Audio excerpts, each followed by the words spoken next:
राज्यात 4 अत्याचाराच्या घटना घडलेल्या आहेत. पुण्याची घटना तर एकदम धक्कादायक आहे की 10 वर्षाच्या आजोबांनीच चिमुकलीवरती अत्याचार केलेले आहेत. याबाबत आपण काय बोलालात? म्हणजे इथेही आपण कुटुंबियांची भेट घेतलेली आहे. एकतर ही जी घटना पालघरमध्ये घडली तर त्या पीडितांच्या परिवाराशी आम्ही सर्वजण जाऊन भेटलो.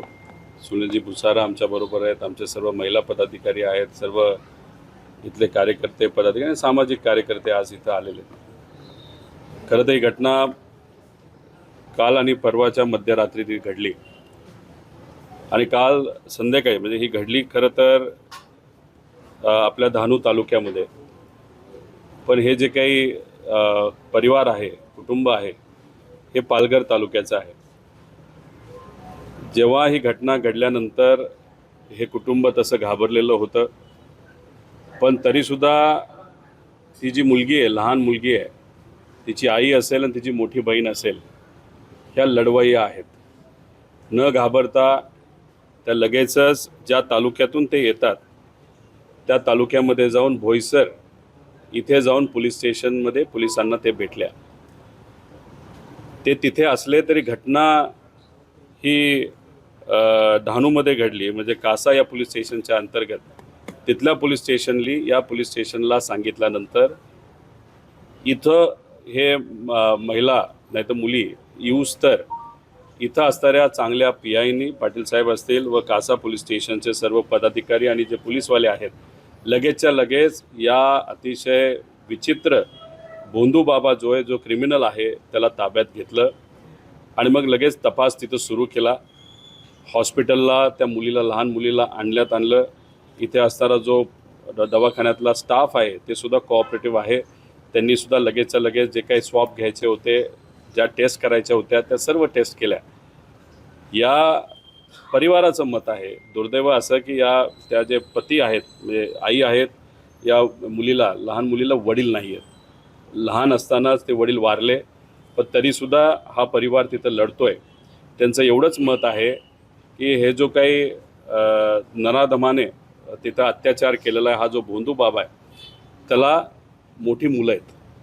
आणि काल इथं मोठा मुलगा जेव्हा कपडे घेऊन आला होता, तो वेगळ्या दृष्टिकोनातून नाही तर घाबरवण्याच्या दृष्टीने त्या मुलींकडे तिथं तो बघत होता.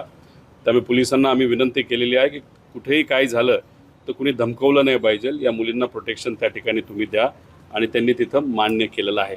पण आता आमचं एवढंच मत आहे की ही घटना घडली, पण या महाराष्ट्रामध्ये दिवसाला 24 बलात्कार त्या ठिकाणी होत आहेत.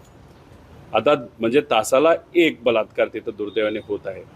आणि पॉस्कोच्या केसेस जर आपण बघितला तर या महाराष्ट्रामध्ये 13,000पेक्षा जास्त केसेस 2025मध्ये झालेल्या आहेत. म्हणजे आत्ता मी तुमच्याशी बोलतोय तर 5-6 केसेस आत्ता एका तासामध्ये तिथं झाल्या असतील. त्याच्याचबरोबर 50,000पेक्षा जास्त विनयभंग नाही तर महिलांवरच्या अत्याचारच्या केसेस 2025मध्ये एका वर्षात तिथं या महाराष्ट्रामध्ये झालेल्या आहेत. त्याच्याचबरोबर महिला आणि मुली या गायब होण्याचं प्रकरण बघितलं तर 1.5 लाखापेक्षा जास्त आहे. त्यातल्या काही सापडल्या. 30,000 अशा महिला एका वर्षामध्ये, त्यांचा अजून काही आतापत्ता तिथं नाही आहे. त्यामुळे आपल्या या पुरोगामी महाराष्ट्रामध्ये, संतांच्या विचाराच्या महाराष्ट्रामध्ये, महामानवांच्या महाराष्ट्रामध्ये, जिथं आपल्याला सगळ्यांनी शिकवलेलं आहे की महिलांचा मान सन्मान हा ठेवला पाहिजे, याच आपल्या महाराष्ट्रामध्ये अशा पद्धतीने अत्याचार होत असेल तर ते दुर्दैवी आहे. त्यामुळे महाविकास आघाडी सरकार असताना एक शक्ती कायदा आणावा यासाठी सगळ्यांनीच सकारात्मक मतदान केलं होतं. एक कायदा पास झाला होता आपल्या या महाराष्ट्रामध्ये. आणि काही वेळापूर्वी इथं गोरेताई आल्या होत्या, त्यासुद्धा अपर हाऊसमध्ये म्हणजे विधान परिषदेमध्ये उपसभापती होते, त्यावेळेस सभापती नव्हते. उपसभापती असताना त्यांनीसुद्धा तो कायदा पास केलेला आहे. पण दुर्दैव असंच केंद्र सरकारने तो कायदा स्वीकारला नाही, तो परत आपल्या महाराष्ट्रामध्ये पाठवला आहे. त्यामुळे आमची मागणी आहे पुढच्या काही दिवसातच एक स्पेशल सेशन हे महाराष्ट्र सरकारने घेण्यात यावं आणि त्याच्यात हा जो कायदा आहे, शक्ती कायदा, तिथं पास व्हावा अशी सरकारला त्या ठिकाणी आम्ही विनंती करतो. आहे असं सांगून हे कुठेतरी वेळ मारून नेण्याचा प्रयत्न होतोय, हे राज्य सरकारचं अपयश आहे का? तुम्ही काय असता? नाही, 100%. आता शासन जर तुम्ही चालवत असाल तर पोलीस तुमच्याकडे असतात. पोलिसांचा योग्य वापर करणं हे फार महत्त्वाचं असतं. पण पोलिसांचा आजचा वापर आपण बघितला तर VIP लोकांना सिक्युरिटी देण्यासाठी पोलिसांचा वापर केला जातो.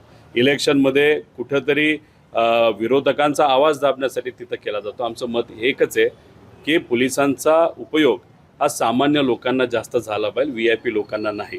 आणि हे जे काही महिलांबाबतीतचे कायदे आहेत ना, त्याच्यामध्ये मोठ्या प्रमाणात बदल करण्याची जरूरत आहे. मी उदाहरण सांगतो. आता पालघरची घटना आपल्या सर्वांना माहिती आहे.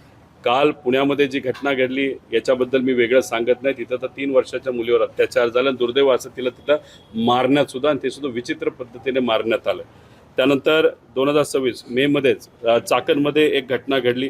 त्यानंतर एप्रिल महिन्यामध्ये गोंदियामध्ये घटना घडली. एप्रिलमध्ये परत बीडमध्ये तिथं घटना घडलेली आहे. त्याच्याचबरोबर बारामतीमध्ये एप्रिल महिन्यात घडली. मार्च 2026मध्ये पुण्यात परत घडली. जानेवारीमध्ये बदलापूरमध्ये घटना ज्याची चर्चा झाली त्याच्या व्यतिरिक्त अजून एक बदलापूरमध्ये एका 4 वर्षाच्या मुलीवर अत्याचार झालेला आपण बघितला. डिसेंबर 2025ला 5 वर्षीय मुलीची अत्याचार करून हत्या मावळमध्ये झालेली आपण सगळ्यांनी बघितली. म्हणजे ही जे केसेस आपण बघितल्या त्या केसेस खूप जास्त आहे.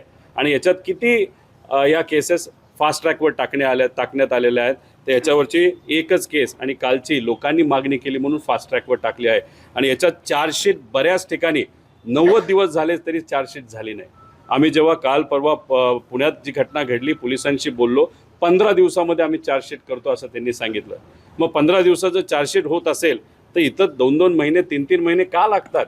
त्याच्याचबरोबर आपण जर बघितलं तर आम्ही लोकांना जेव्हा बोलतो तेव्हा लोक आम्हाला असं सांगतात की अहो आम्ही आंदोलन केलं, आम्ही विरोध केला, सगळं केलं, पण कायदाच असा आहे की आम्हाला न्याय मिळत नाही, तर आम्ही लढायचं तरी किती लढायचं आहे. आता तुमच्याशी बोलल्यानंतर मी असेल, सुनील भाऊ असतील आणि आमच्या काही सामाजिक कार्यकर्त्यांबरोबर भडगावमध्ये 2023ला जो गुन्हा झाला होता, एका लहान मुलीचा मृत्यू तिथं झाला, तिच्यावर रेप झाला होता. फास्ट ट्रॅकमध्ये ते प्रकरण आहे. 2023 पासून आजपर्यंत काय झालं त्या प्रकरणाच्या बाबतीत? काहीच झालं नाही. उलट तो जो गुन्हेगार आहे तो तर जेव्हा पोलीस स्टेशनला येतो नाही तो कोर्टात येतो, असा येतो जसं की त्याने खूप मोठा पराक्रम केलेला आहे. पण 3-3 वर्ष होऊन सुद्धा फास्ट ट्रॅकमध्ये काही न्याय मिळत नसेल तर हे कुठंतरी अयोग्य आहे असं आमच्या सगळ्यांचं त्या मत आहे. त्यामुळे याच्यासाठी स्पेशल कायदा हा लवकरात लवकर आणण्यासाठी मीडियाने सुद्धा प्रयत्न आणि पाठपुरावा करणं अतिशय महत्त्वाचं आहे.